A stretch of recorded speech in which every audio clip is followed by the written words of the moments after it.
Good morning, everyone, or good afternoon, good evening, or good night, depending upon where you are in the world. We're so glad that you've joined us today, and welcome to the Classroom 2.0 live session. I'm Kim Case, and I'm pleased to co-host today with Peggy George and Lorna Costantini.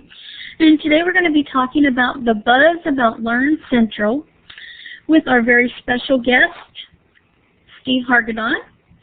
Each week at this same time, we gather to discuss the technology, tools, and issues. Our broadcast consists of a 1-hour session that is recorded. The link to the full video, audio recording, and chat log will be posted to our Classroom 2.0 live site at live.classroom20.com. The topic each week is posted on the Classroom 2.0 live site so that you can be prepared with links, ideas, and tools that you'd like to share, and a newbie question of the week that's pre-announced so that you can bring possible answers and solutions to share with everybody. Before we begin, I'd like to review some of the features that we will be using today in Illuminate. During today's sessions, we'll be asking poll questions. To cast your vote, you'll be using the check mark and the red X at the top window in the menu. You won't click or mark anything on the whiteboard or on the slides at that time. Below the participant window is a hand with a green arrow on it. And if you'd like to ask a question or share something, please raise your hand and you'll be given the ability to use the microphone to speak. Next to the hand with the green arrow are two emoticons, the applause symbol and a thumbs down symbol. And in the far right is a blue door. If you need to step away from your computer, please click on that blue door and it will know that you're not available at that time. Below those symbols is the chat window. If you'd like us to send a message to the room, you would type your message and then click the send button. To send a message to the entire room, you would make sure the words "this room" is visible. And if you wanted to send a message to a specific person or the moderators, you would use the drop-down arrow to make your selection and then click send. Moderators are able to see all private messages throughout the session, so keep that in mind when sending messages. In the bottom left is the button to activate your microphone. You will click on the mic button to begin speaking, and be sure to click the mic button when you're finished speaking to deactivate your microphone. If you would like to share something in today's session, make sure that it's best to use a headset to prevent any feedback. So you might want to plug one in or get one available if you're going to speak and share something in today's session. You can also check your mic by going up to Tools, to Audio, and going through the Audio Setup wizard to make sure that your microphone and your speaker settings are correct. If you cannot see the chat whiteboard or you'd like to resize the different windows, you can change the session layout. You would click on View in the top menu. The layout may be locked, and so you may need to click on the Layout Locked option to unlock this feature. You can then select the desired layout as shown on the right, or drag out each of the individual windows to resize them to fit your screen or your preferences. We also offer closed captioning features today provided by Tammy. If you have friends that are hearing impaired, they can join our session by clicking on the blue CC icon in the session. Then they'll be able to see the closed captioning text that Tammy is typing, and they'll be able to participate in our session right along with the rest of us. So please share that with your colleagues or friends that are hearing impaired and let them know about that so they can join us as well. And thank you, Tammy, for providing this great service for us, and we really appreciate it. In a moment, we'll be doing some introductions and location on the world map, and we will be using the laser pointer tool. And the laser pointer is the blue wand with the red starburst at the end. So on the world map, if you could please click on the laser pointer tool and then click and place your starburst on the world map to show your location in the world. You may need to drag the little starburst over to the right a bit Sometimes it tends to go to the left. So if you could do that, and I'm seeing lots of places throughout North America, Europe, the United Kingdom, and Spain. That's great.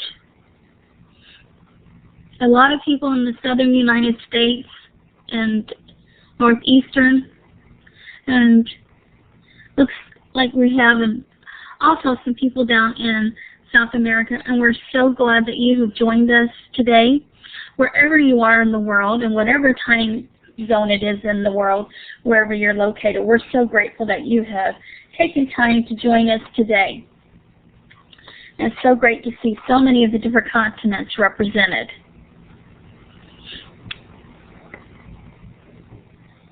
So now let's go ahead and go on to our polling questions.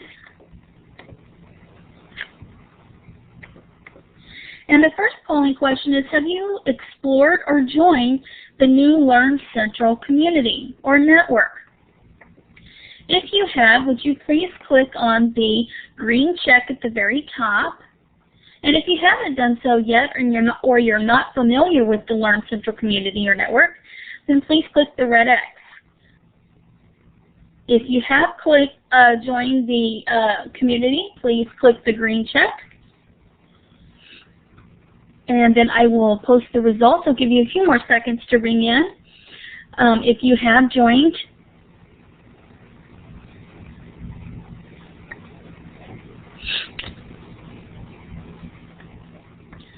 and it looks like about 39% of the group have not yet joined, and about 36% of the group have joined. So it's about an even percentage.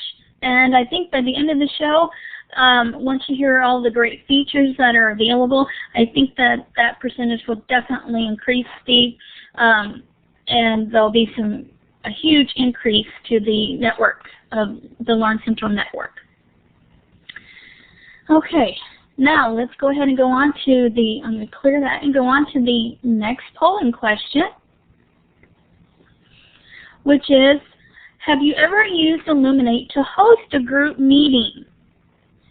If you have, click on the green check up in the very top menu bar. And if you've not ever used Illuminate to host a group meeting, click the red X. And we ask that question because you'll find out in a little bit how Learncentral and Illuminate are connected. So it's just a little bit of a teaser, and Steve will explain that a bit more in a bit. But if you have ever used Illuminate to host a group meeting, please click the green check. And if you have not, click the red X, and I'll get those results.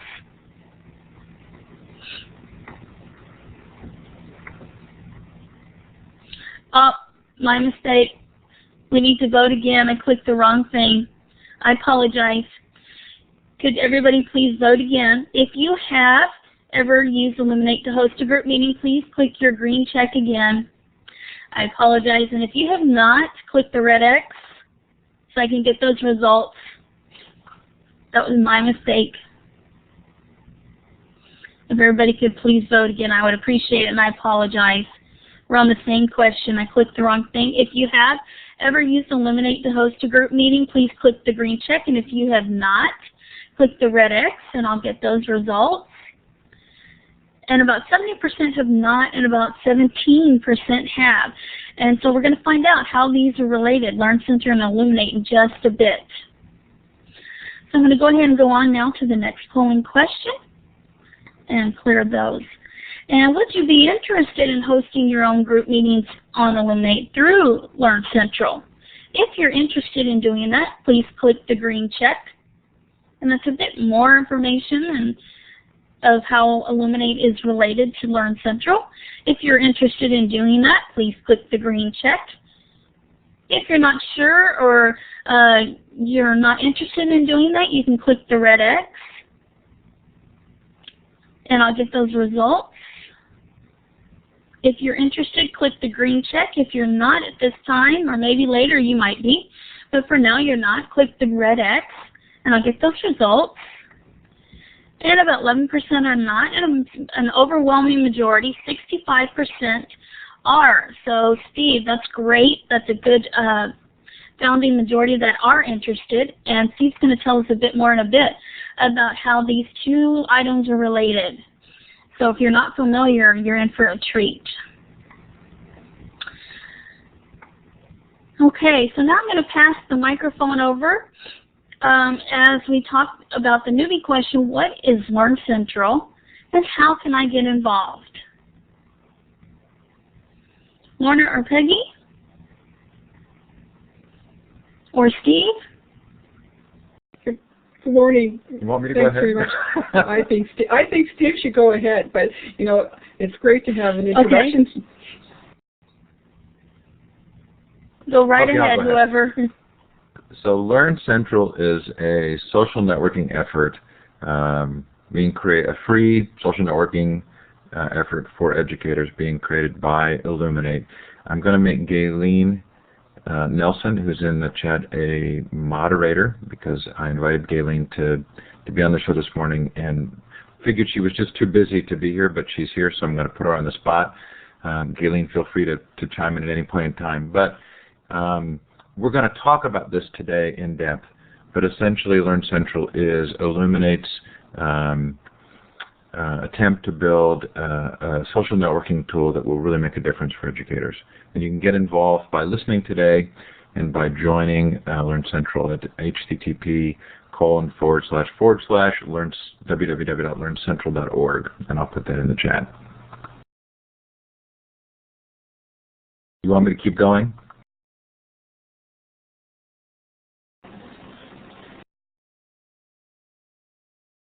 Okay, I'm not hearing Kim, so I was thinking you want me to just keep going. No, I'm sorry. I thought you were going to go right ahead and continue. So, Steve and Gailene, go ahead and take it away. Okay. Hey, thanks everybody for being here. This is exciting for me, very exciting for me. Peggy put in the chat that she likes my definition of Learncentral as the confluence of social networking and online meetings, and I think it is. And those of you who know me from my Ning days will know that I get passionate about the use of particular tools, and then I approach companies about providing them for free to educators. In this case, Illuminate actually came to me and said, "This is something we're interested in doing. We've assembled the team. Would you be willing to be a part of it?" And I got very excited about it, and hope that after the end of today, you'll be excited too. Gailene is the technical lead on the program.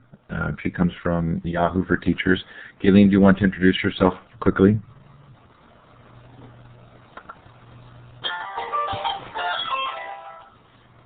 Not sure if you have a mic, Gailene. Okay, so I'll keep plowing away, and Gailene, when you're ready, just ping me and let me know. Okay, so what is a social network? And I think we're all very used to.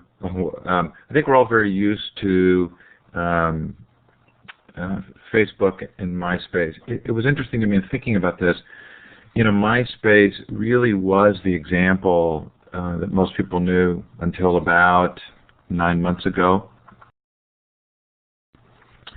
And I'm kind of intrigued because I just took my, I have a presentation I normally do, and I've just taken my MySpace slide out because really it's Facebook now. And Facebook, for many of us defines social networking, and especially if we've not thought about social networking in education, it's almost kind of hard to think about how social networking would apply in education when we think about Facebook and MySpace. So, what is a social network? And a social network, although we think of them now as being something online, social network is really just a community within which we have connections. Rick Rudin, who is within Illuminate and also plays a large role in Learncentral, likes to use this definition from Professor Barnes in the 1950s, where a social network was an association of 100 to 150 people drawn together by family, work, or hobby. I think that's kind of interesting to think about because especially within the context of education, being drawn together around our passion for teaching and learning, it makes a lot of sense. So online social networks, if we think about what they do, they provide a virtual community for people of like interests to communicate. They provide two-way communications tools. They're used to augment face-to-face or augment or replace face-to-face interactions. They typically tend to be participative and not passive, and the content is generated by users. So that's a very technical definition, but when we really think about what social networking is for me, I like to say that it's the aggregation of these web tools that previously were disconnected, but when put together, create an opportunity to very quickly become a part of a conversation or a community. And that when we saw MySpace kind of take off, it was somewhat stunning in popularity, and now with Facebook. And if you recall, prior to MySpace and Facebook and maybe Classroom 2.0, the compelling call to educators was to start a blog. This is how you get involved in the kind of personal learning network or professional development electronically or online, is to start a blog. Excuse me, I'm going to clear my throat. Well, the problem with starting a blog was that was a lot of work. To start, to learn the software, to find a host provider, to post it up, and then to blog for, sometimes months, maybe even longer before developing a community. That was asking a lot of educators. And I think kind of the magic of Ning and Classroom 2.0 and social networking was that you could, within 3 or 4 minutes, have joined a community and participate. And I mean, it's kind of interesting to look back 2 years to when Classroom 2.0 started, and I'm actually going to draw your attention to something, which is I'm going to do an app share here and let you see my screen. But I remember when we hit 400 or 500 members at Classroom 2.0, and it was a big deal. I mean, we were so excited. When we hit 1,000 members, I remember, or somewhere around there, I remember Will Richardson coming into Classroom 2.0 and saying, I don't know anybody in here. And Will had been one of the really preeminent bloggers, and I think part of the difficulty was that blogging kept the community, well, part of the beauty and the difficulty of blogging was that it kept the community fairly small. And we're about to hit 25,000 members at Classroom 2.0. And I'm intrigued by that for a couple of reasons. One is it's changed the nature of Classroom 2.0. It's different, has a different feel now with that many members. And it seems like a ton of people, given that we were celebrating 500 members and thought that was a big deal. But I think the scope here, and I think part of what Classroom 2.0 has helped us to see, is that this is the potential to involve tens of thousands, hundreds of thousands of educators. And this is really a significant thing. I mean, if you look at what takes place in Classroom 2.0 and you compare it with the MySpace example, the form and function are relatively similar, but there's a dramatic difference in the content and the kinds of things that go on. And so this, to me, is sort of amazing to watch how we've looked at social networking in a different light, and we see the pedagogical value in the tools that have been aggregated into a social network. So remind me at the end, we're going to throw a little bit of a party. Classroom 2.0 should hit 25,000 within a day or two. Next Saturday night after EduBloggerCon, Wikispace is throwing a party, both for them and for us. And we're going to do a virtual party at the same time, and it'll be fun to figure out. So those of you who aren't going to NECC, don't worry. There's going to be a virtual party a week from tonight that you can be involved in. Okay, so I'm going to shift back to my slides.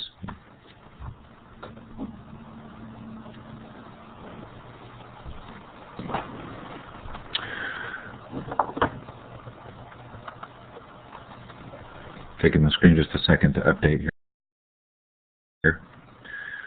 Okay, so why is social networking important? And I like to make the case that that if we look at the tools separately and we think about them from an educational context, they have a huge value. The profile page becomes a sort of a personal portfolio. It's the hub of your personal learning network. It shows the contributions that you've made. It shows the conversations you're following. It can show the material that you've uploaded, both for social networking as professional development and social networking in the classroom. The profile page actually serves this wonderful purpose of being an online portfolio or almost sort of a resume on a professional level. The forums are great discussion areas, and especially threaded forum discussions provide a unique opportunity to contribute. It was very interesting to watch the transition from blogging to social networking, because it felt to me like the conversation became more collaborative. Blogging is very Web 2.0, but I'm not sure it's necessarily as collaborative an environment as social networking has been. And there were sort of strident voices often in the blogging community that I don't feel like I hear as much in social networking. And I feel like it's much more helpful, and you can contribute one sentence or one thought and be a participant without having to, compose a whole blog post. Photo, video, and audio uploading, content repositories, art classes, uploading remixed videos, original videos, photographs, tremendous opportunity for the aggregation of content with that aspect of social networking. The directory, friending has this terrible connotation in regular social networks, but within the context of education, building a personal learning network or a network of colleagues becomes wonderful, especially if you can somehow tie that network to the kind of content you see, which I think you'll see we're trying to do in Learncentral, so that as you establish those friendships or colleague relationships, you're actually helping to define the kind of content you want to see, so that if a colleague posts some content that you could use, it shows up for you. And of course, groups, becoming learning teams, becoming ways of connecting and communicating. So, I hope that I'm making the case a little bit that social networking, seen within the context of education, really becomes this powerful tool. And I like to use the imagery of building materials. The building material, social networking is a set of building materials, and the first buildings that were built, MySpace and Facebook, were not educational, and we didn't realize that just because someone had built a casino that we could also build a school with the same materials. And I think that we're actually kind of figuring that out, and it is changing. So if you take social networking, which is essentially asynchronous communication, it's not communicating necessarily in real time, and that's part of the beauty of it, is I can contribute something at 5 in the morning and you can contribute at 5 in the evening, or a week later, or a discussion that's 3 months old can resurface. If you take that asynchronous social networking and you add to it the synchronous component, what we're doing right now, this ability to actually see each other and work together, and I'm going to turn on my webcam because you'll get sort of an additional feel for the power of this kind of an environment. But if you take those two and you add them together, we hope that's what Learncentral becomes, a platform that's a combination of both the social networking and the Illuminate or real-time teaching and learning. And so here you get to see me in my office. And I'll leave that on just for a couple of minutes. I won't leave it on the whole time. But it's kind of fun to see how immediate the environment becomes when you have video. Okay, so I like to call what I'm about to talk about, I like to call the LC3. And I need to give credit where credit is due. This came from the Learncentral Pioneers meeting. One of the things we're really trying to do is to make Learncentral a tool that you help us to build and shape. So we've tried to identify sort of the 3 big things about Learncentral that you would want to know and that are compelling about it. So we call them the Learncentral 3 or the LC3. So the first is that it has Illuminate baked in.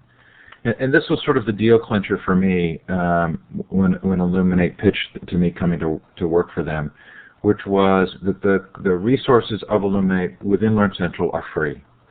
Because we know that there are a lot of people who aren't going to have an organization behind them that can afford to buy Learncentral, and especially for the kind of applications that we're thinking about. And we wanted to make sure that this was available to everybody and that it really would be historic in nature, that we would be sort of opening the doors to something significant. So when you sign up for Learncentral, you get a free automatic view room. Illuminate already had the view room program, which is this environment that allows you to go up to 3 people, everything you're seeing except the recording capability. So that's not actually new, but by provisioning it for each new user who comes into Learncentral, it makes it automatic. And I'm going to turn my video off. You've seen enough of me. But I'm actually going to turn my app sharing back on so that you can see, well, actually you see a little picture here. And we get to the tour, I'll show you what this means. But I'm on my home page at Learncentral in this photograph there. And right below me are 3 quick links to go right into a view room. So if I find somebody who's got a similar curricular interest to me and we create a relationship on Learncentral, I can actually ping them and say, hey, do you want to meet in Illuminate? And right from Learncentral you can go into an Illuminate meeting. So that's really fun, and I think it's taking something that's existing and makes it a little bit better. If you didn't see the video quality grade, it may have been that you had the setting on the low setting, and I'll turn that back on so you can see. But part of what Illuminate does very well is to make sure that users with low bandwidth don't get left behind. And so if you look underneath my picture, you'll see a drop-down box, and if it was in gray colors, it probably relates to what speed you said you were coming in on. But if you go to Find Color, you should see a better image of me that way. I'll leave that up so you can play around with that a little. So, but the second piece of this, the Illuminate baked in, the second part of this is that, I'm not getting ahead of myself. Okay, so you've got the view rooms there. You can work together live. You can connect with another colleague. We had one person who left on my wall comments in Learncentral that she had actually connected with an administrator and they'd gone through an actual administrative meeting in Illuminate. It also means that a class could bring in another class from somewhere around the world. So a teacher connecting with another teacher, those classrooms could actually then, the teachers could go into Learncentral and immediately connect those classrooms. And then really fun is that it provides for the opportunity to bring in guest speakers. And I think this is sort of one of the great kind of hidden bonus features here is that part of what we're seeing as educators can identify specialty areas and can connect with each other based on specialties is the ability to actually kind of work around passionate interests. And that Jim Beagley in Harrisburg, Pennsylvania, whose specialty is the Civil War, will gladly come into your classroom and talk about the Civil War. And obviously you can do that in Skype, but the idea that you can do this all in one environment, find the specialist, connect with them, put it in a calendar with them, and then actually have them come into your classroom, I think is magic. Peggy says, great example of bringing guest speakers, what we do each week. Yes, and we're going to get to that. Okay, so those are great, and I'm getting on my soapbox, and you're probably seeing me getting a little animated. There's a real wow factor here too, which is Illuminate has agreed to allow the use of the unlimited an unlimited Illuminate room for the scheduling of live public events. So events have to be education oriented, they have to be public, means they have to be free to the public, and they have to be recordable so that they can go into a content repository. But given those 3 constraints, yeah, they are constraints, but I think they're good ones. You could do exactly what we're doing here in Classroom 2.0 Live. You could start your own interview series. This week I did a Future of Education show on the future of librarians, and they were so excited about holding a monthly meeting around Web 2.0 for librarians. If you want to hold a Northern California Web 2.0 group, you could do it. If you wanted to do Latin teachers in North America, you can do it. If you want to gather together biology teachers, you can do it. This is so exciting to me that the platform becomes open for this kind of an event to take place on a regular basis. Now, I'm going to have to be hand-holding a lot of these efforts at the beginning because we're going to have to figure out how to train you to do it and how to help you to schedule in the schedule and make sure that we have room for everybody and that we're publicizing well. So there's going to be a lot of hand-holding for me. But long-term, the goal here is to automate this in a way that really you could tune in to Learncentral and find great content being held by passionate educators. Okay, so professional development, worldwide meetups, collaborative projects, virtual conferences, interest groups. I have a skin condition called vitiligo, which means that I lose pigment in my skin. And for those who have vitiligo who are dark-skinned, very debilitating. So I actually started a social network for people with vitiligo, and we held our first live online worldwide conference using this technology.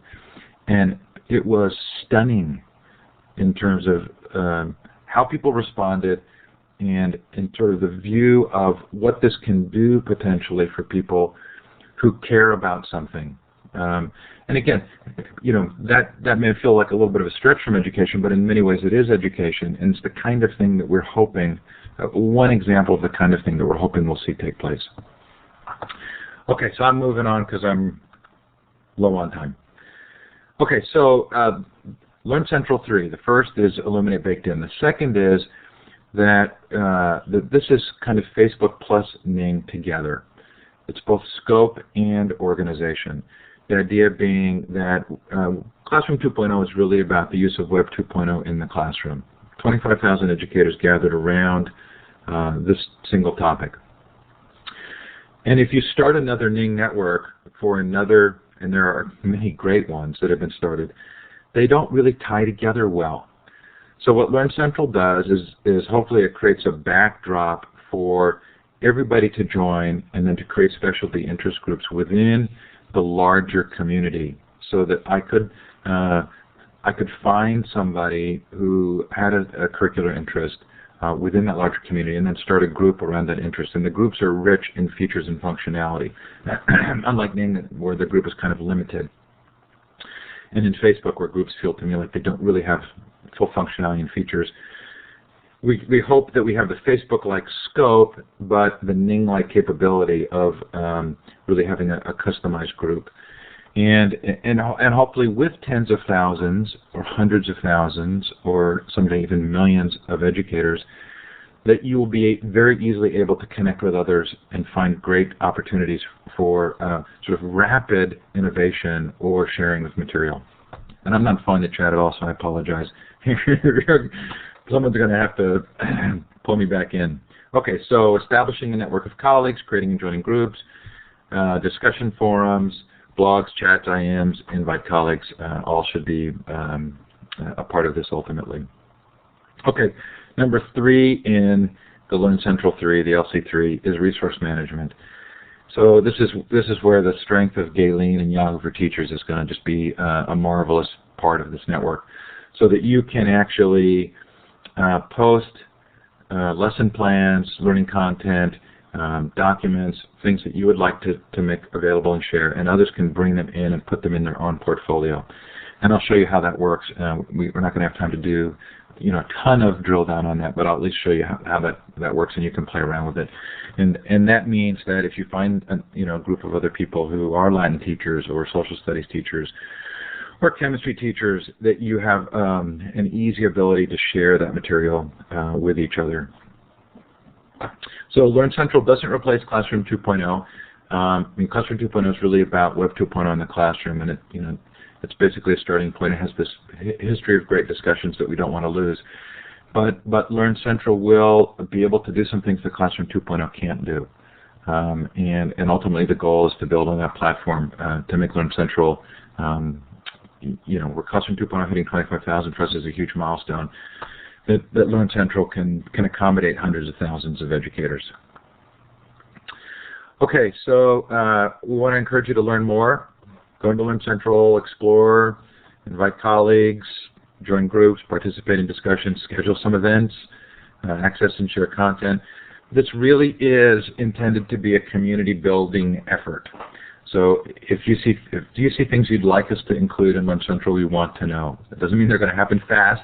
This is a real full development project, and it takes time. But we want to know what will make a difference for you. I spent about an hour this week with the head of the eTwinnings program in Europe. 60,000 schools connected in Europe. We're now going to be using Illuminate, but 60,000 schools connected together who are able to have classroom connections. And I'm just so excited about doing this kind of thing, and we're going to need your help to figure out how to do it. How do we make an environment where classrooms can connect with each other and do that? And I hope that clapping's for that idea, because I love it. And if it's for something else, well then good. Okay, so I'm going to, I had a little scavenger hunt prepared, but I'm going to wait and see how we do on the tour, and I'm actually going to fire up my app share again, which means turning off my webcam.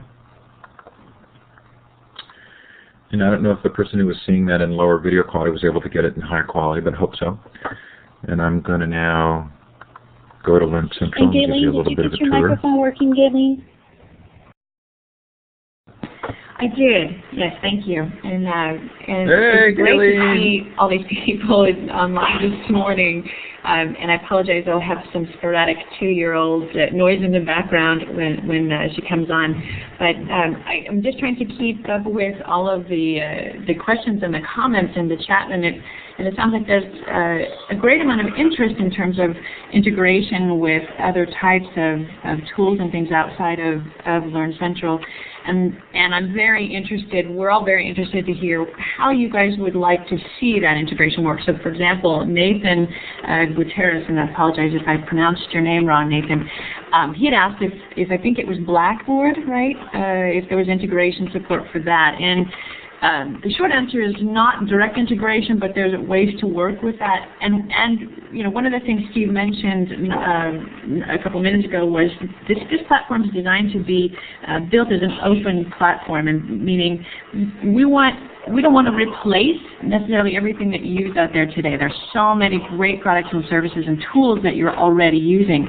We'd like to leverage that and make Learncentral the platform you use to access those tools. So if there's a way we can support your efforts on Blackboard or Moodle or some other things, then we'd love to hear about that. We'd love to, most important, to hear what you think would be a good user experience for that. So there are a lot of great ways to offer your suggestions or recommendations or enhancement requests, both directly to us or even online. So again, thank you so much for coming out this morning. This is really nice to see all this great interest in Learncentral. Thanks, Gailene. I hope you'll chime in if you need to give me some advice here, or if I don't cover something that you think should be covered. So we're now looking, I hope, if you can't see this page, please indicate somehow in the chat so someone can give you some tech support. But you should be seeing my browser window with Learncentral pulled up. And I've started on the community page. I am logged in here. I won't log out just for time reasons, but if you go to the front page, you'll see a little video of me welcoming you. And then once you log in, there are two sort of main pages. There's a community page, and then there's your home page. So I've started at the community page, and you can see it just gives kind of an overview of recent activity that's going on. You know, some events coming up, a little bit of a calendar on there, so you can see our current session right now is in there. Some featured discussions, some featured groups, but mostly probably you're going to click to go to your home page, which, not unlike Facebook, draws in the things that are taking place in your network. And so here I am on my home page, and like I said before, you can see this view room capability right here. So somebody coming to my home page can see that. And I don't know, Gailene, where you get. I think at some point you're going to be able to get, you know, your own link to easily give it out to other people. But I think I'm actually learncentral.org user Steve Hargadon. So I have a good URL that allows people to see what I'm looking at. I'm in the tie there. How about that? So you do have your homepage. This is the page that you see, but also other people come and can see it. So for me, when I go into Learncentral, I can see if anybody's posted something on my wall. So I can see these my wall posts. I'm not really blogging in Learncentral yet, but that's going to start this week with NECC. But this is where I would have my blog posts, and you can see my blog. My network is essentially the friending component. Now, because I'm like the Tom of MySpace, everybody who joins Learncentral becomes a friend with me. I've got lots of friends. But you'll see your colleagues in here, and this is this is a feature I love. If they put in their time zone in their profile, you'll see what time it is where they are. So if you want to connect with them, you'll know what time it is.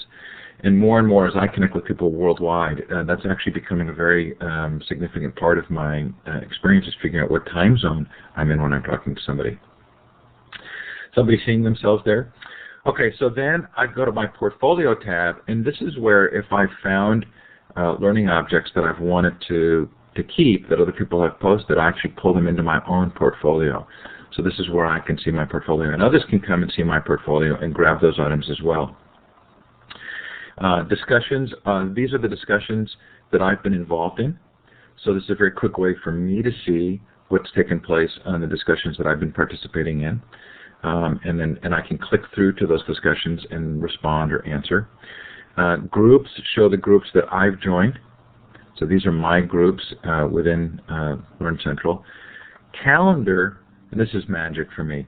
Calendar shows the events that have been scheduled for the community and for the groups that I've joined and for personal events. So I can look at my calendar and see what kind of events are coming up.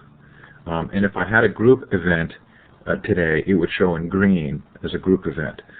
So hopefully this becomes a really good way of identifying something you want to participate in, and then being able to come back and make sure that you know where it is. And then of course if I click through on that, it goes right to that event, gives me the details, and I can click right to log in, especially if it's a especially if it's an Illuminate event. You can put a non-Illuminate event in your calendar, in a group calendar, and a community calendar, but if it is an Illuminate event, then there's a link right there to the Illuminate room. And then my profile page is where I put in the information that I want people to see about me.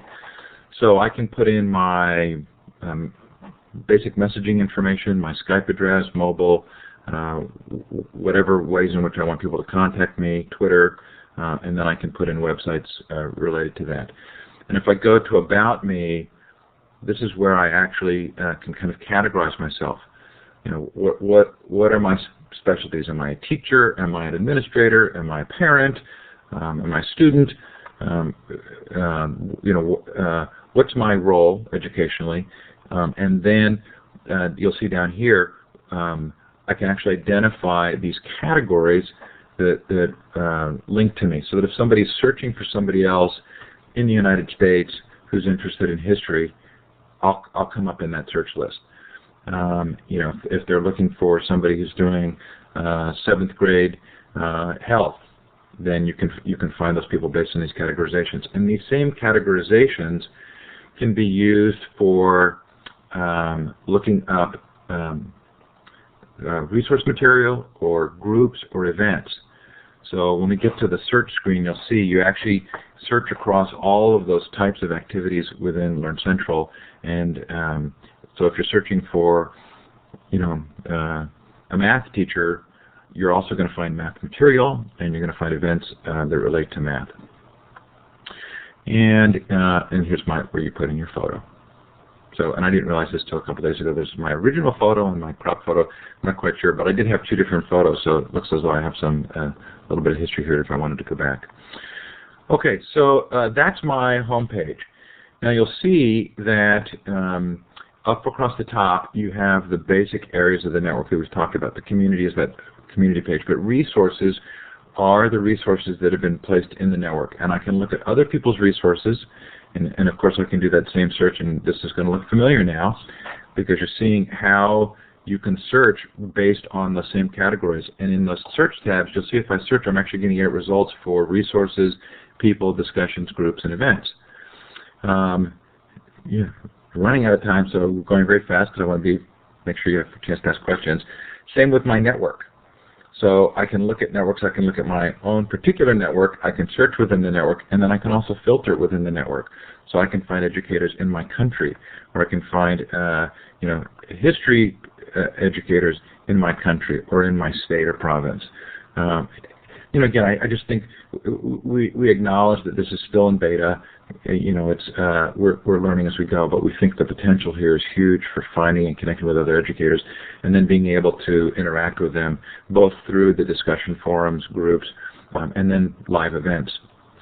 Karen's asking for special education. Yeah, we've got adult education. We've got a number of things that we know we have to add in, especially higher ed categorizations as well, and then categorizations for international education. Okay, so forums, same kind of a thing. I can look at the forums. One of the fun things about forums here is that it actually shows me where there have been new discussions since the last time I looked at them.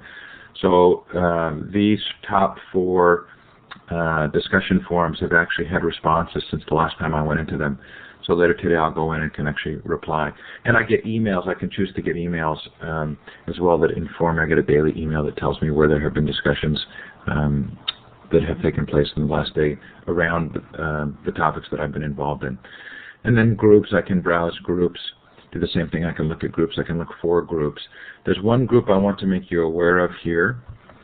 And I'm going to do a search for webinar.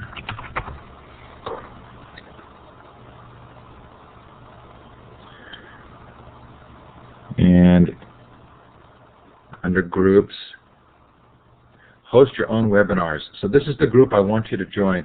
Now for some reason when the search comes up it lost the icons, but there is an icon for that webinar. But please, when you come in, join this group, because this is where we're going to talk about how you get your training, when you want to set things up, and post NECC. I can't deal with anything before NECC. Post NECC. I promise to do a lot of hand-holding to help you if you want to set up an event, if you want to set up a regular event, if you want to do a radio show, if you want, whatever it is you want to do through Illuminate, and be creative. I'm hoping that you'll let me help you do that. Okay, so then events, I can browse the events, I can look at my calendar again. In this particular case, I can actually, you're seeing the same thing, I can refine and look for events around specific topics. And we think that's going to be a lot of fun too, is when there's a really good repository of events, so that if you do have a curricular interest, you can actually go back and watch. If somebody did a special on, math in the world of Web 2.0, you can find that. Okay, I'm going to pause for a breather here, and I am going to open it up for questions. And I'm hoping that you'll have some good questions for me. Please feel free to raise your hand. One question. Yeah. I'm sorry. One question I saw was that somebody asked if English is the only language at the moment.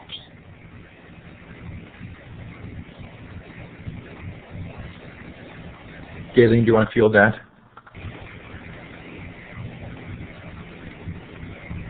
Sorry, Kim, can you repeat the question? I was just scanning through the chat.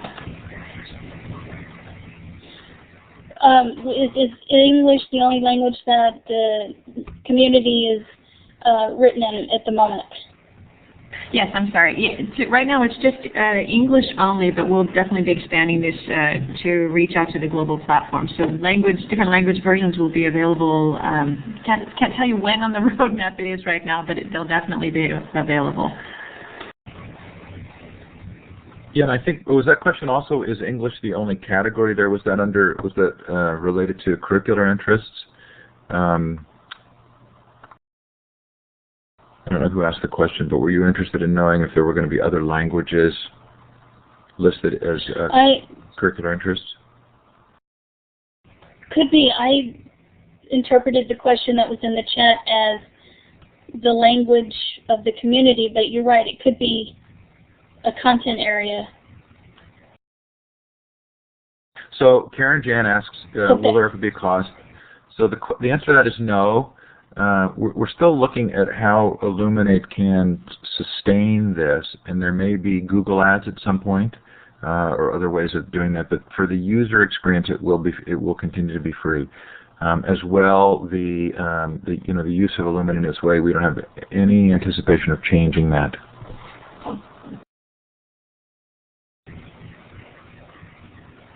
And somebody asked, when did the site launch? Well, so we put it, I can't remember the exact date that we actually made it live. The official launch is at NECC next week, a week from Monday. But you are able to go into the site now. And even though we're officially launching at NECC, we're keeping it in beta. And that's largely to let you as users know that we're really interested in shaping this tool in ways that help you. So we're not you know, we're very much still in the mode of building it. Is Learncentral built on Drupal? Yes, it is built in Drupal.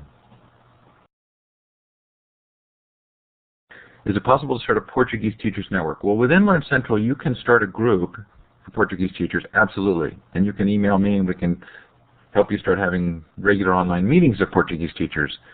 Gostaria muito de fazer isto. So I would love to help you with that. But it's not going to be in Portuguese for a while, I don't think.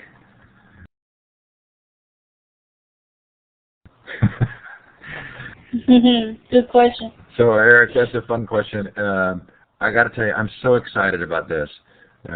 You know, I obviously have to be careful about balancing the fact that I'm working for a commercial company and the traditionally commercial interest in education. There's a balancing act with what's done for educators.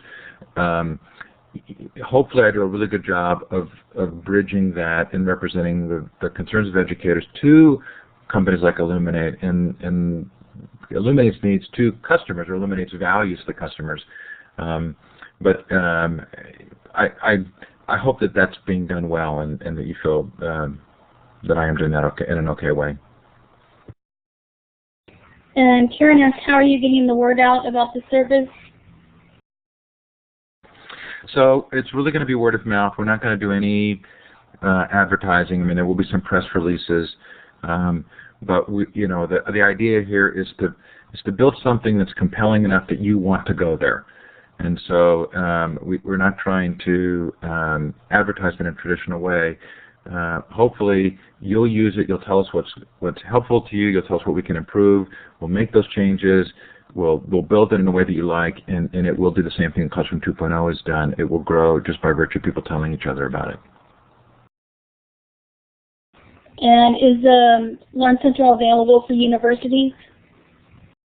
It is and will be. And this is kind of fun. I didn't want to go too deep into this, but we're working with a number of organizations who are going to be building their own portal entries into Learncentral, meaning larger organizations and higher ed organizations who will have their own portal entry into Learncentral. So their members will be members of Learncentral, but they'll come in through their own portal entrance. So you'll have access to them, and again, it's sort of Facebook-like in scope. But those organizations can still have kind of a branded entrance into the site, which is, I really think, a great idea. So we're anxious to have some of those actually get rolling, and then you'll see as you know, large groups of people come in from those affiliations. Yeah, and so you know, the question about learning management too. This really isn't a learning management tool. But hopefully over the course of time we'll figure out how to either link to those well or to build those capabilities in so that it can be helpful to you in that way. Okay, so we only have 6 minutes left. I'm gonna turn the app share off quickly because I know there's post-show stuff that Kim has to do. I'm gonna skip the scavenger hunt. We just don't have time for it. But I'm gonna go to one slide. I was going to have you go through and look for things within Learncentral, but I'm going to go to one slide that I do want you to note. So let's see.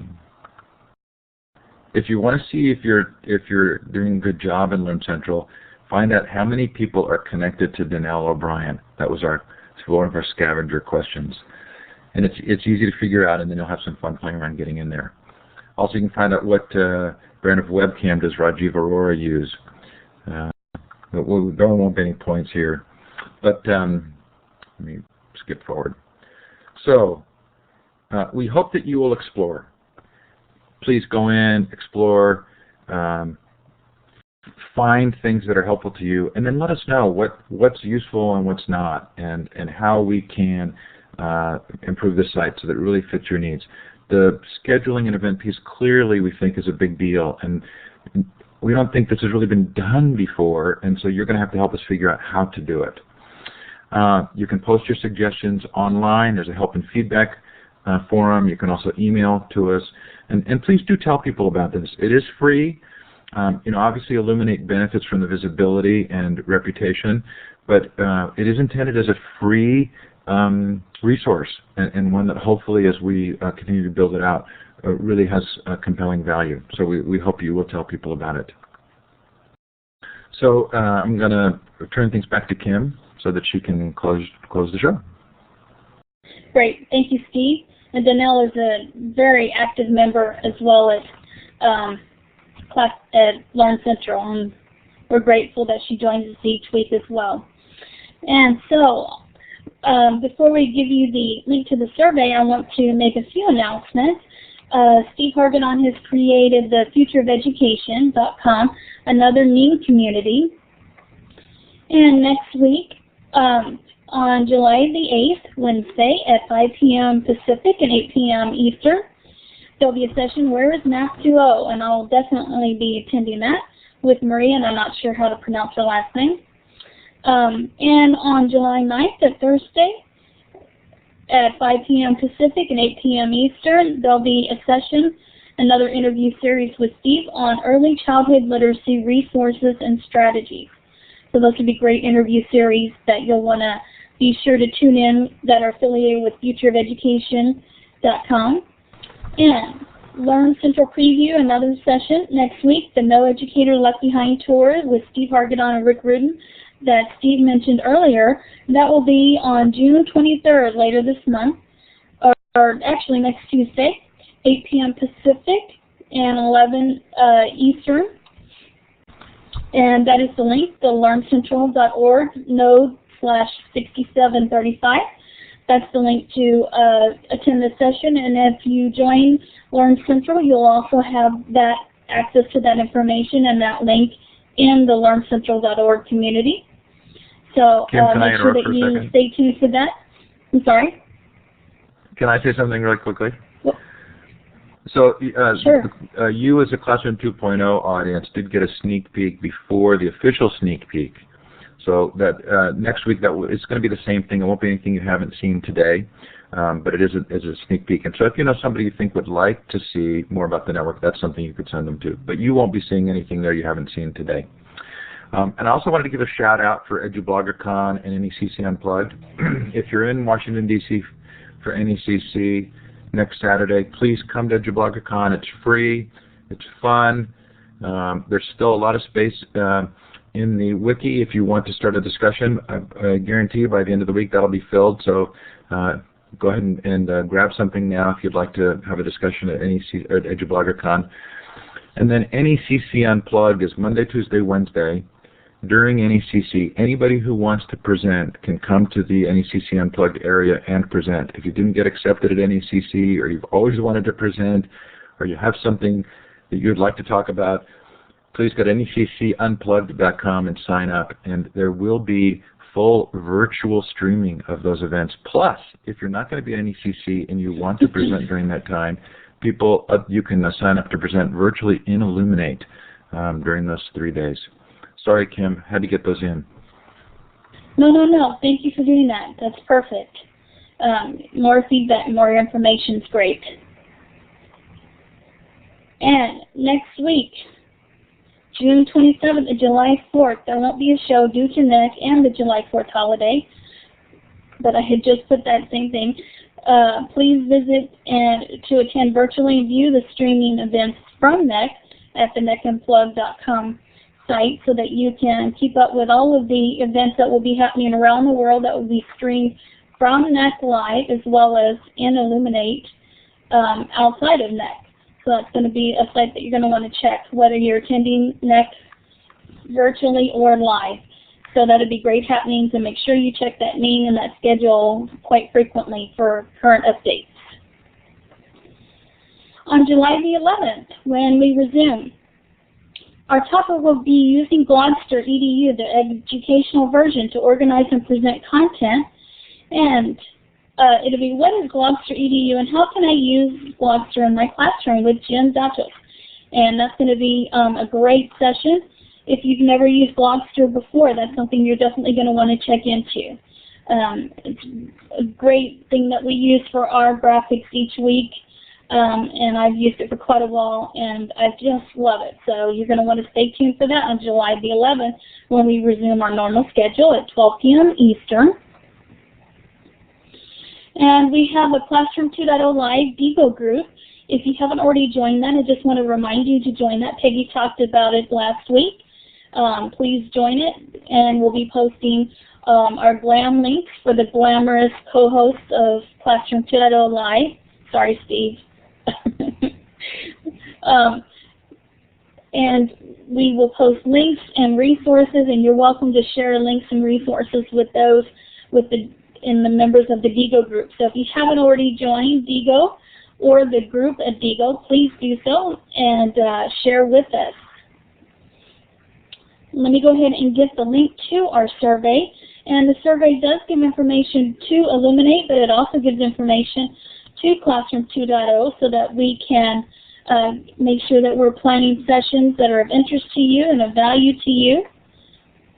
I'm going to go ahead and post the survey link in the chat and post it on the slide, and then in a bit I'll open it in the web tour that you can access from the web tour. But you can click on it directly from the slide as well and fill out the survey. And please take just a few moments to do that. It's very important, and we greatly appreciate any feedback that you can give to us to prepare future shows and give feedback on this session today as well.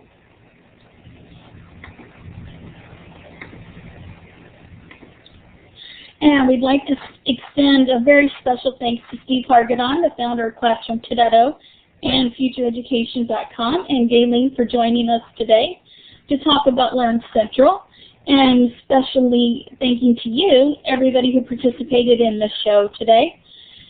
And a very heartfelt thanks to Illuminate for providing this forum each week for us to meet and share and learn together every Saturday at 12 p.m. Eastern. And we thank you and hope that you'll continue to join us. If you'd like to stay a few minutes after this official closing, we'll be sticking around. If you have a few more questions, you're welcome to stick around and ask. I'm not sure how long Gailene or Steve has to spend after the official close of the show, but we can stick around and answer questions as long as we can. And we thank you. If you do need to leave, we understand. We thank you, and we hope that we'll see you online and Twitter and Plurk and the Learncentral community, as well as NEC Unplugged or at NEC if you're attending virtually or live. And so we're going to go ahead and take questions, and I'm going to pass the mic back to Steve and Gailene. And Ms. Linda, if you'd like to take the mic to ask a question or share a comment, you have the microphone.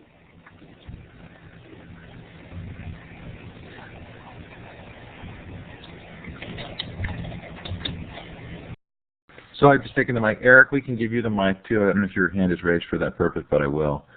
And Cynthia, I'd love to talk to you, and there will be a copy of the recording up later today on the Classroom 2.0 Live Wiki, or email me directly. I'll put my email in. Just love what you're doing at Florida Virtual Schools, and I'm glad to be connecting with you.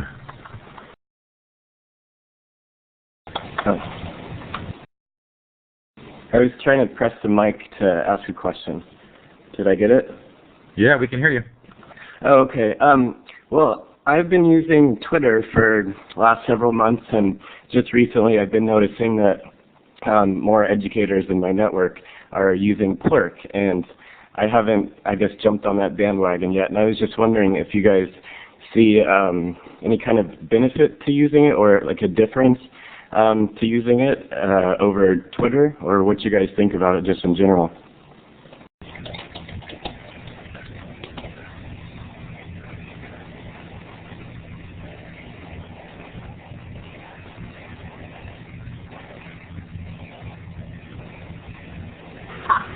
So, Steve, you can be the one for this question. So it is more about the integration with Twitter and Learncentral. If you're looking for, or if the question is around that, we definitely have high aspirations to support that, and we're actually looking at a couple of different ways we can do that.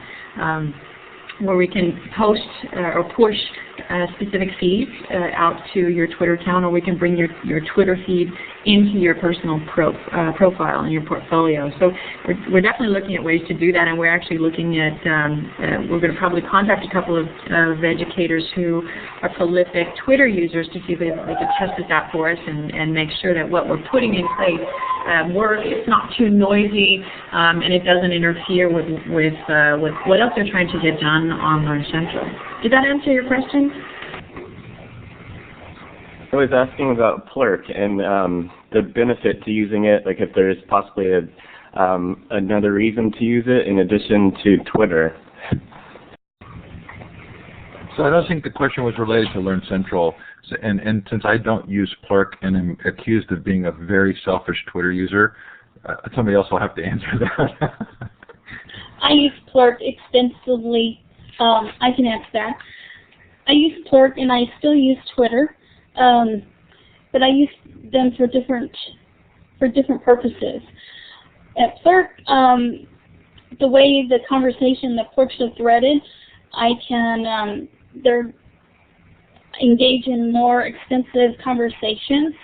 You can also private Plurk and set up cliques or groups, and I've developed really great friendships and in-depth personal as well as professional relationships at Plurk. Twitter is kind of hard. It's kind of hit and miss. I don't always get to, unless I'm watching, even though I use TweetDeck to monitor my Twitter feeds, it's still kind of hard to keep up with. Whereas on Plurk, I can go back for days and I can do a search for different people or topics, trends, and really follow things over days with people that I follow as well as people that I don't necessarily follow that follow other people. And I think the conversation is a little more in-depth with Plurk and a little more intimate. And I just find a lot more resources. If I put out a request for, does anybody have information on this? On Plurk, I will get several responses. Whereas on Twitter, I might get one or two. But on Plurk, I'll get a handful, and I'll get very valid.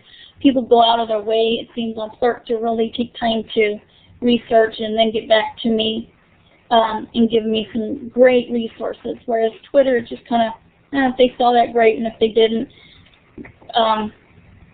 they'll get to it later or whatever.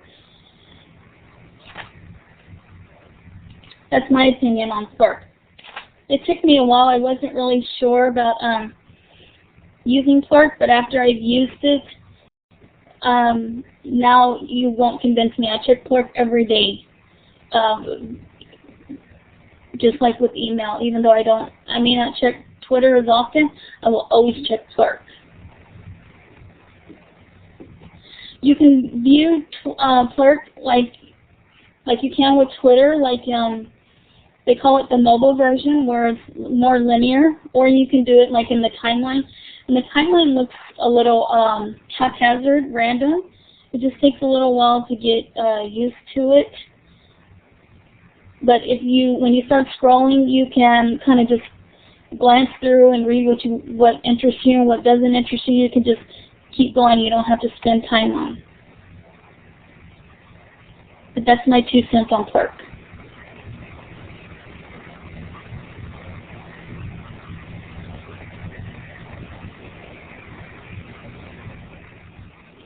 Does anybody have any other questions about Learn Central or comments that they'd like to share? Or anything. Questions can be about anything. I've got at least 10 more minutes probably. No, we're not going to show on Plurk. So was that a good overview of Learn Central? Did you feel like it gave you, those of you who've been there, did I miss any important pieces? Was it a good, did it give you a flavor of the network? I would agree. I've used it, not extensively, and I think you hit and did a very thorough explanation. I like now that when you click home, it takes you directly to your profile. I mean, any new social network is going to take some getting used to. And we recognize that conversations that are taking place other places are going to keep taking place there. So I've tried to touch on the things that make Learn Central unique. I think you did a great job of that, Steve. And I think one of the things that that we have going for us at at Learn Central is that we actually have some proof of concepts with MySpace and LinkedIn and Facebook and some of these other social tools. We can actually leverage the experience and the feedback that users have given to creators of those sites. We know that many of those were actually created as base platforms for a much broader range of users, not specific vertical solutions like Learn Central is all about educators and all about the influencers and the people in the education ecosystem, and Facebook and MySpace and other sites like that are much more global and broader. So I think that there are definitely, as we continue to build out the roadmap that's specific to the education community, I think that's going to put us in a much more favorable light, because we'll be, just like Illuminate, we'll be targeting the needs and the requirements of educators worldwide.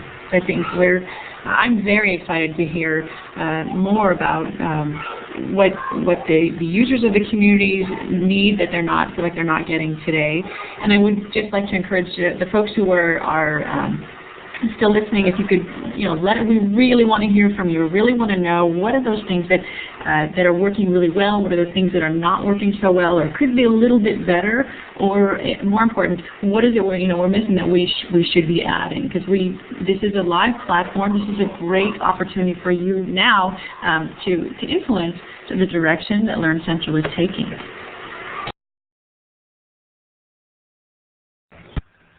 And Brooke, you have the microphone if you'd like to go ahead and make a comment or ask a question. Brooke, you do that by clicking on the mic button in the audio area. We've given you the capability, but in order to turn your mic on, you have to click on the little mic icon, what's bigger icon in the audio area. I'm not seeing your mic come on. There you go. I am going to be a tech integrator in my district next year, and I've been trying to figure out, do I want a blog, do I want a wiki, what would be the best way? But now that I was introduced to Learn Central, I'm thinking that this might be the thing that I need to work with specific grade levels and to have them work with each other. So, Brooke, the first part again, is this for the, would this be for, you're thinking about for the actual educators? Yes. Yeah, I hope that it actually would be a great place for that. So you could do that by creating a group. What organization are you with, or what institution? I'm with a school district. Okay, so you could create a group for your school district. And you could also create groups that were for specific smaller subsets within the school district.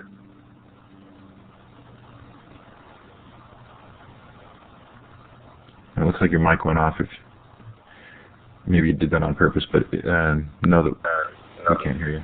Gotcha. No, I think that, so I can create groups within Learn Central just for my specific school district. Absolutely.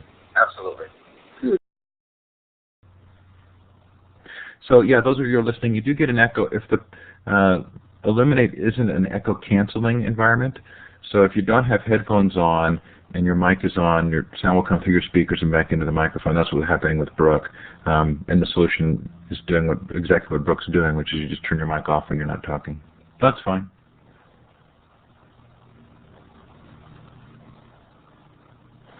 And Brooke, feel free to email me directly if you have any questions, or go ahead and join Learn Central and leave a message for me on my wall. Let me help you with that and help you figure it out. Great, thank you.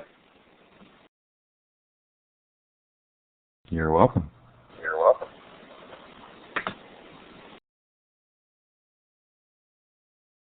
Any other questions? Turn your mic off just for the moment. There you go. Good.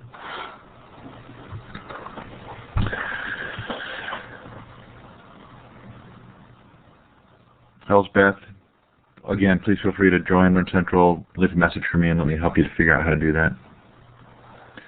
What's a jar file? The jar file is the Illuminate recording file, if it's not converted to anything else.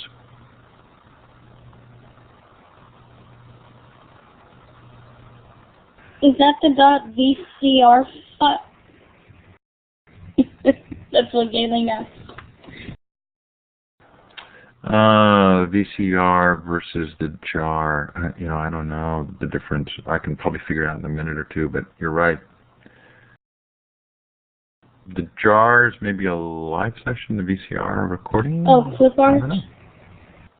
Jar is Clipart. Clipart. Well, let me look on my system here and I can tell you what I know.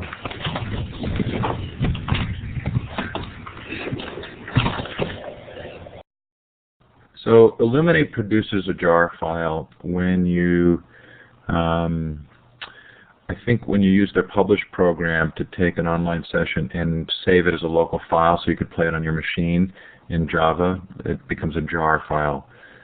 VCR maybe is the link to the online version.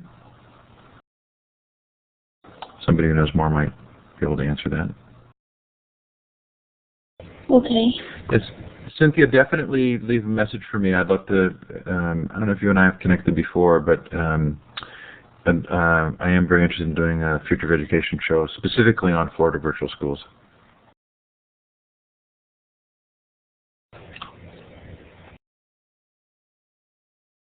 Yep, we will do moderator training, I promise.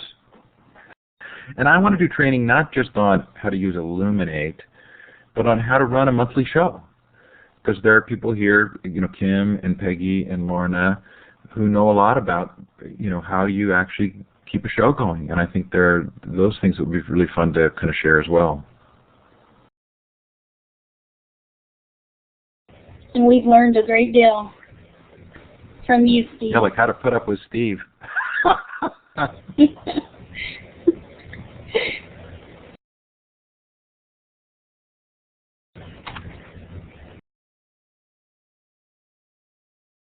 And Steve, did you want to answer that about how to sign up for the moderating and Illuminate shows? So Steve, just go into Learncentral and then join the group, do a search on webinar and join the group on holding your own webinar. And leave a message for me on my wall and we'll connect you and get you going. Yeah, there is, if you go to Learncentral, and you'll automatically join this sort of beginners group there, and there are recorded tutorials on how to do different things in the site. And Sherry Edwards is asking about moderator training. Are there links to that? Well, there are links in the Host Your Own Webinar group. So go to the Host Your Own Webinar group, and there are links there that are going to get us started. And then you can leave a message in the discussion. So Tammy, do you use the jar files a lot? And if so, then we should create another Illuminate category for that. So I was laughing too hard at what Janelle was saying. Was that question directed at me, Gailene? At Tammy. No, I was asking Tammy if she used those files, those Illuminate file types. We have support, Tammy, for WBD, VCR, and PLN, I think, which is the plan file. And by support means if you upload those or you create those recordings, they're automatically categorized correctly. You see a unique icon to indicate what kind of file type they are, and you'll be able to filter resources by those specific file types as you want to call those out. Honestly, I hadn't heard that there was a jar file associated with the Illuminate recordings, but I will definitely follow up with the engineering team on that one. Thank you. Yeah, and that's probably worth some discussion, because my guess is, since the jar file is just it's the creation of a standalone file, it may be better just to point to the online recording file instead of downloading having people. It's only going to be people who have published, who would have downloaded the jar file, and then would be re-uploading to Illuminate. And they tend to be fairly large files. So it may make more sense to just use the actual file link if I'm understanding correctly what's going on there. Tammy, do you want to take the mic?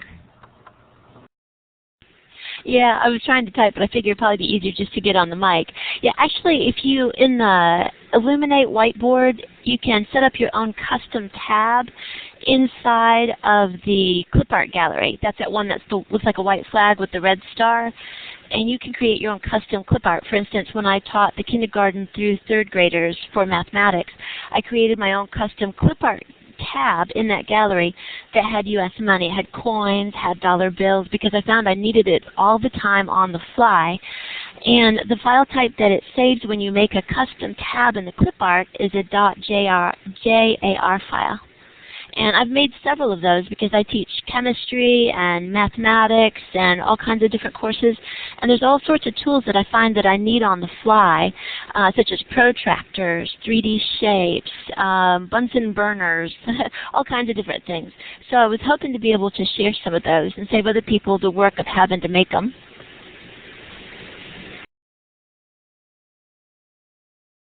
Boy, I need a tutorial from you on that, Tammy. I did not know that.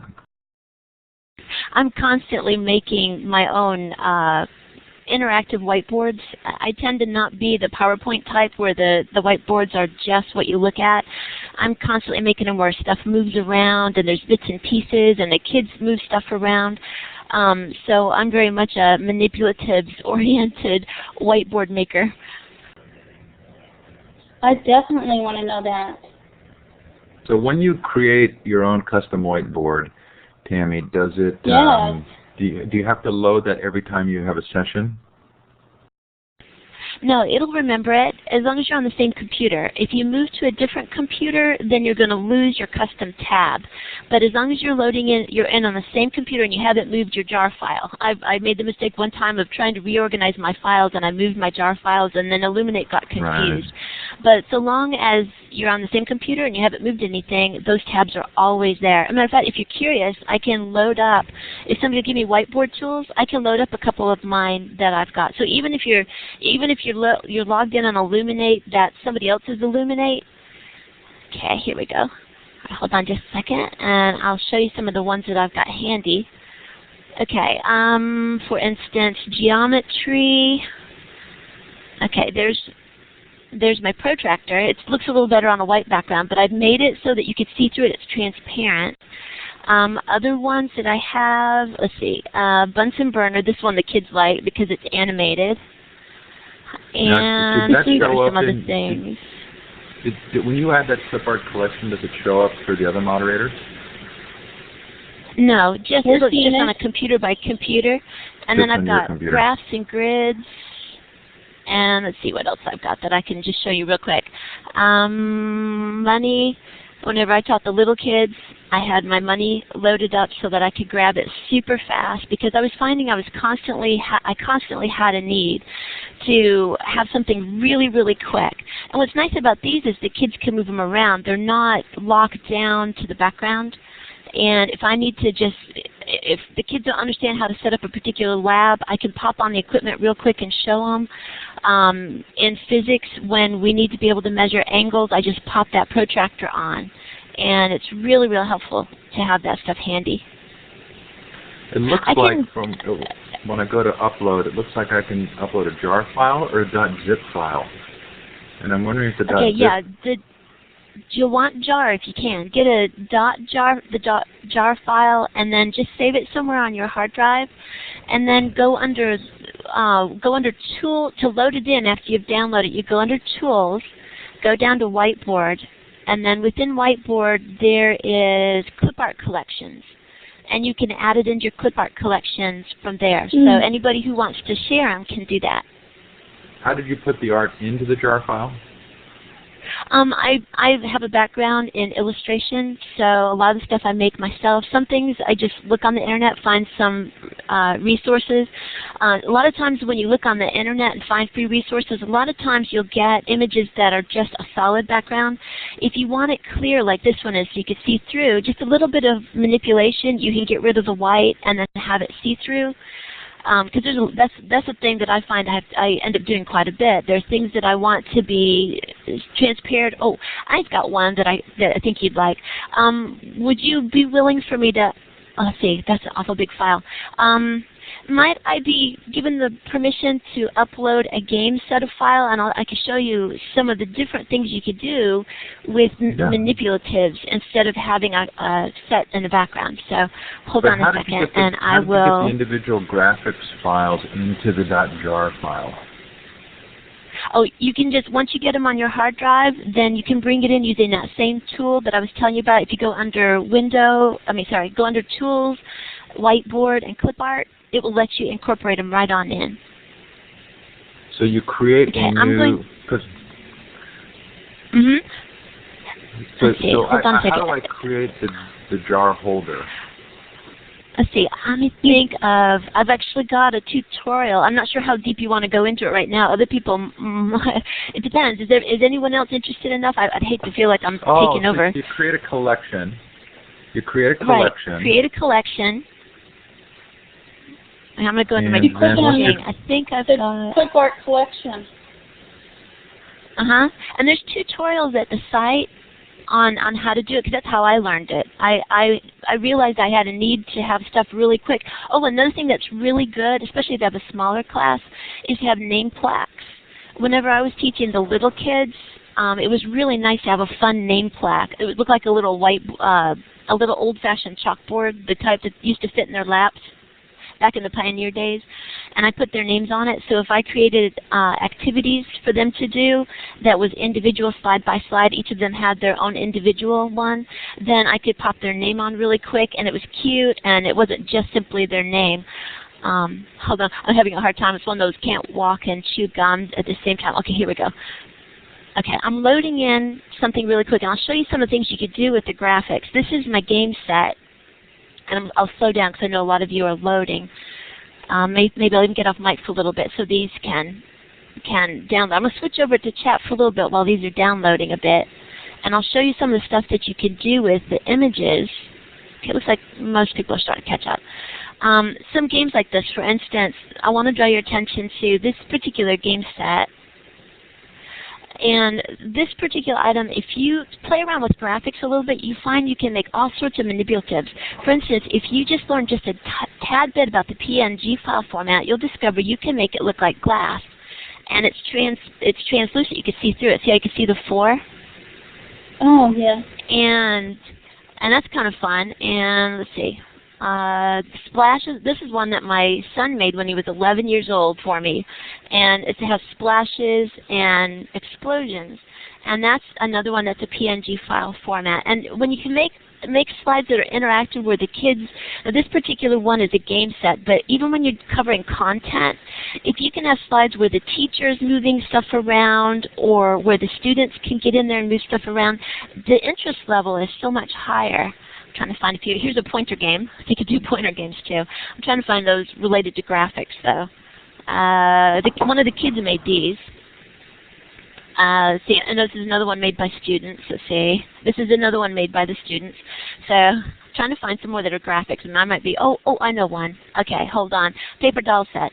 The younger kids especially, they right-click and grab up a paper doll and take it to their page, but then they can right-click and copy-paste the different components that they want their paper dolls to have, and they just bring it to their own particular page. There's that Bunsen burner again. And I don't know, to me, that's what I enjoy the most. I love making slide sets where there's stuff to pick up, stuff to move around. And how do I they guess move because I'm around? so visual and kinesthetic. Oh yeah. Matter of fact, let's see. Let me go ahead and try. Let me go back. Let's say that the kids.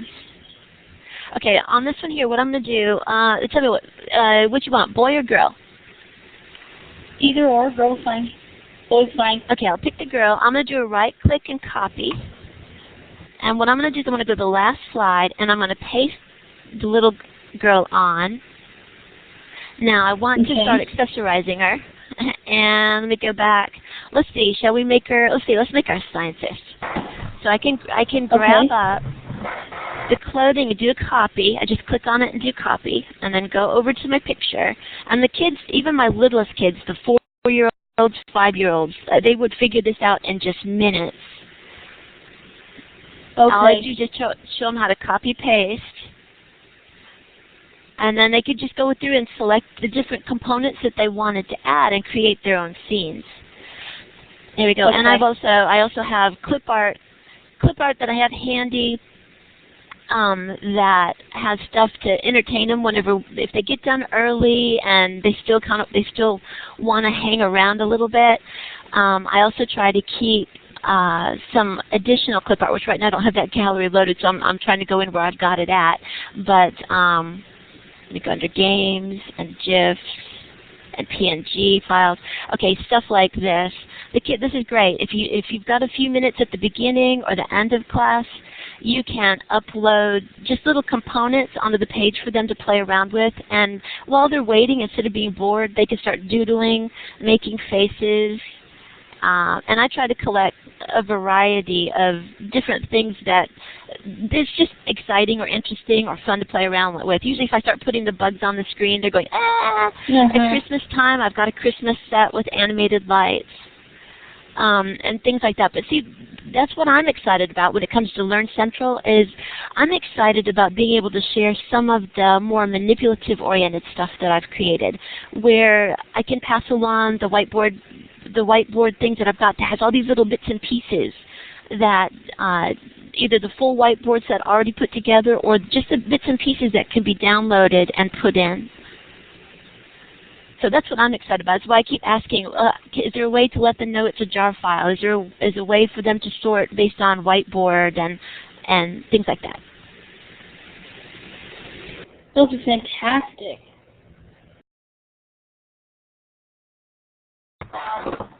Yeah, I think I was able to add two things into a Clipart file. And then when I click on the flag with the red star, there is a tab for my Clipart, but it's still only showing one item, and the second one I added in doesn't seem to appear. It wasn't clear to me how to add something in after the fact. I have a little tutorial, but I'm trying to remember which set I've got in it. Let me see. Hold on. Let me get to the last slide. If I can grab it. Let me just think for a moment which group I've got it in. It's either going to be in my slide design. I think it's in the slide design. Okay. I'm going to load up some more slides if you all be patient with me. Hands-on interactive, slide design. I've got two different ones. I'm trying to remember which one it is. I think slide design. Hopefully I won't go over the limit of the room. Oh, good. It fits. Okay, hold on a second. Let's see if I've got Clipart Gallery, where I've got it in here. Okay, these are just some of the examples. Oh, here's a fun one, Sums of 10, where the kids make, I could stop at every example, so I'll keep on going. I won't stop. Oh, puzzles, geography. This is a great thing. If you've got geography, you just get a map and then cut up the little pieces and make the little parts. And I just use GIMP. I've got some high dollar Photoshop stuff, but GIMP is completely free and it's not too hard to learn. Chalkboard for the kids when they're learning to write. Okay, let me get going. I want to get over the Clipart thing. I think I've got a Clipart to make manipulatives. Sorry, I'm trying to remember exactly where I've got it at. Let me do the drop down. Maybe I can find it faster there. Oh, here it is, Clipart collection. I found it. Okay, here's how to do Clipart collection. Sorry it took me so long to remember where it was. Okay, to make a Clipart collection, okay, what you do is you go under Tools, and then go down to Whiteboard, and then go to Clipart collection. Oh, hold on, let me let everybody catch up. It's still loading. I'm sorry. Running too fast.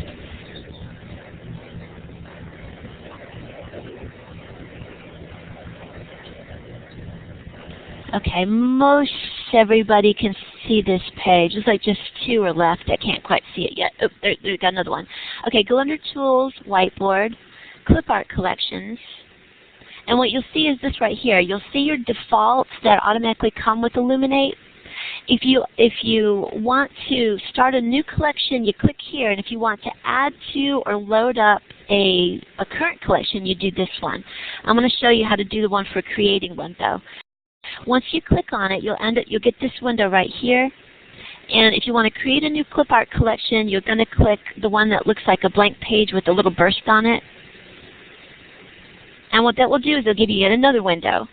And you title it here, and then you could look on your hard drive using this one here to bring the images into the collection. And then what this is going to do is it's going to bundle it all up so that it'll run as a tab in your Clipart gallery. I'm trying to pull up another thing. Another thing I've got as a Clipart is Illuminate bits and pieces. So whenever you run this one right here that looks like a white flag with a red star right over here, then it'll be a tab that you've got there. And these are just some of the sets that I've had. There's that money set. You saw part of that. There's my lab kit set. I've got Illuminate bits and pieces, which I'll need to update in late July or early August when the new version comes out. So, but this is really good. If you teach in Illuminate, you need Illuminate bits and pieces because you're constantly going to find that the students can't find a particular tool, and just click on your little Clipart gallery, and boom, you've got it. You could smack it right down on the screen. And even with the younger kids, I even put a mouse on there so I could help them understand the left and right click if they're still kind of new to it. So lots and lots of uses for Clipart Gallery, lots and lots of uses for making whiteboards with movable parts.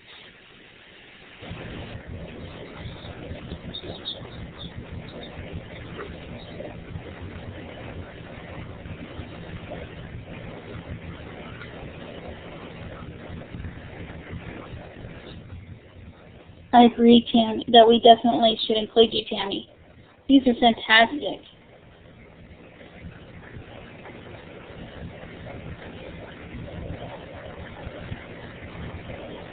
So Tammy, you're going to upload these files to your portfolio on Learncentral. Is that what you're going to try to do that today?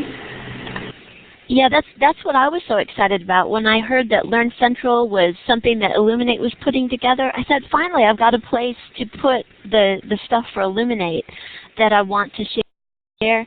So that's why whenever I've been in here, that's what I've been the most excited about is how do I best share these things for Illuminate bits and pieces and Clipart Gallery and all those kind of things. Tammy, are you in Learncentral already? Yeah, I've got it up on my browser. Are you the Arkansas Tammy or the Tennessee? Arkansas. Okay. There are two Tammy Moores, both in homeschooling, one in Arkansas and one in Tennessee. Yeah, I'm definitely dark. I know whenever I try to tell somebody about Facebook and they try to find me in Facebook, they have a hard time because there's so many. So I'm glad that Facebook went to where you could actually get a unique name that's easier to pass along. Yeah. Did you do that already? Yep. That morning, right after they started, I got it. So less important for someone with a last name like Hargadon. Yeah. I didn't have any trouble getting mine. Okay, so Tammy, we have to have you do a show. I'd love to. I would love to do a show that shows how to make manipulative-based slides and Clipart galleries. Can I leave you a note on your wall to remind you and me to talk about that? Absolutely.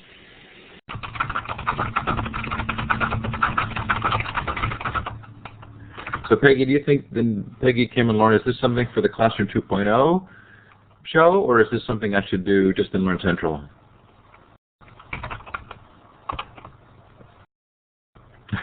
They don't want to let you go, Tammy. Bold. Look, and Tammy, you actually filled your profile out on Learncentral. Good for you. Although I don't think it gives your email address. No, I haven't completely finished it all off yet.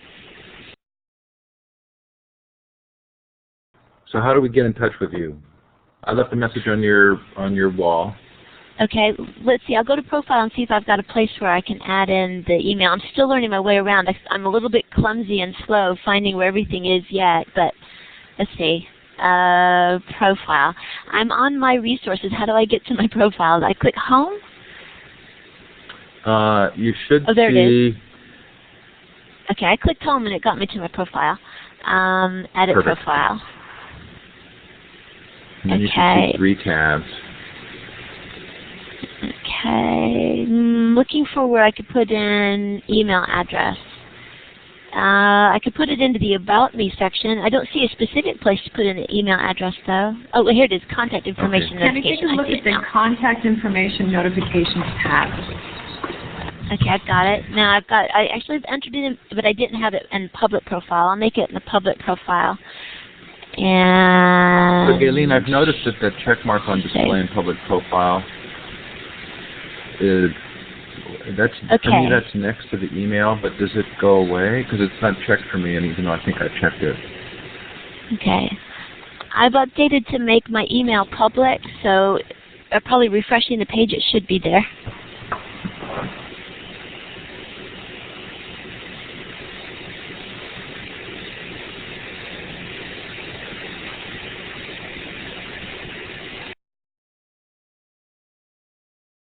I see mine goes away too, Steve, when I check it and I save. So thanks.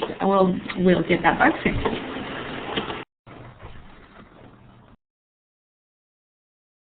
Okay, so messaging phone. I'm not actually seeing your email yet. Do you want to share your desktop? And we can see It could where be, it's getting added in. It could be a bug. If you check the box and it doesn't save, it may not actually be pushing that email address to your About Me or your profile information. So I'll make sure that gets fixed, but that could be why we're not seeing the email address. Okay, so Tammy, we definitely want to have you do a show. We'll kill 2 birds with 1 stone. You can do it on Classroom 2.0 Live, and we'll tell people at Learn Central that you're doing it. And Tammy, are you free on July 18th for us? I should be. Let me go get my calendar just to make extra sure, but I'm pretty sure it is. Hold on. Okay. You guys are fast. Yeah, bird in the hand. But Tammy's gold. Oh, I don't know what I'm thinking. I'm here automatically anyway because I do the closed captioning. The only thing is somebody else wants to do the closed captioning if somebody wants closed captioning to be done for that particular session. We'll work on that. All righty. All right, we'll confirm you for July 18th then. Thanks, Kim. And, yes. Thanks, Peggy. Thinking about you this weekend. Thanks, Lorna.